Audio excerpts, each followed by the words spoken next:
નમસ્કાર 24 hours news હવે જોઈએ અગત્યના સમાચાર। ગાયત્રી પરિવારની શ્રીમદ ભાગવત મહાપુરાણ કથા પૂર્વે શોભાયાત્રા કાઢવામાં આવી હતી। અખિલ વિશ્વ ગાયત્રી પરિવાર ગોરવા શાખાવતી જ્યોતિબેન રાય દ્વારા શ્રીમદ ભાગવત મહાપુરાણ કથામૃતનું આયોજન કરવામાં આવ્યું છે। કથાનો પ્રારંભ 2 તારીખે થયો હતો। કથાના આરંભ પૂર્વે યોજાયેલી શોભાયાત્રામાં મોટી સંખ્યામાં ભક્તો જોડાયા હતા। કથાવાચક પ્રજ્ઞાપૃતિ ખ્યાતિબેન પટેલ દ્વારા કથાનું રસપાન કરવામાં આવી રહ્યું છે।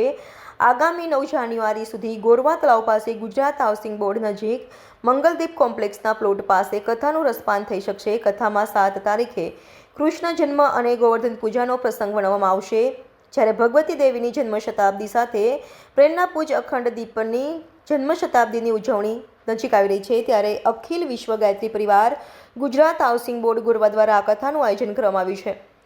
પ્રથમ દિવસે યોજાયેલી પોથયાત્રામાં પીળા વસ્ત્ર થઈ મોટી સંખ્યામાં ગાયત્રી પરિવારના આરાધકો જોડાયા હતા।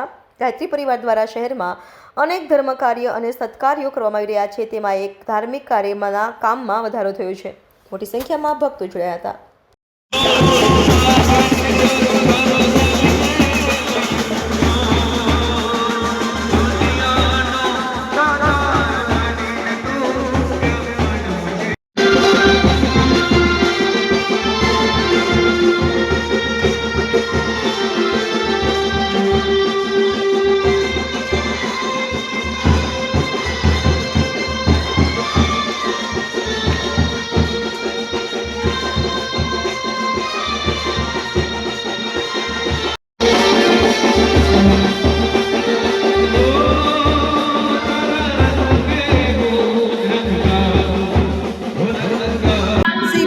ભાગવત કથા મહાપુરાણનું આયોજન કરવામાં આવ્યું છે। અમે લોકોને કહીશું કે મોટી સંખ્યામાં અહીંયા આવો।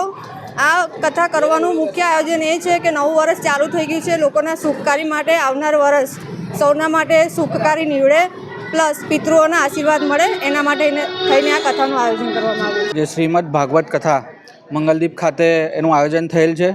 આજે એની શોભાયાત્રા અહીંયા હાઉસિંગ બોર્ડથી લઈને જ્યાં મંગલદીપ જ્યાં કથા કરવાના છે ત્યાં સુધી આ શોભાયાત્રાનું આયોજન કરેલ છે।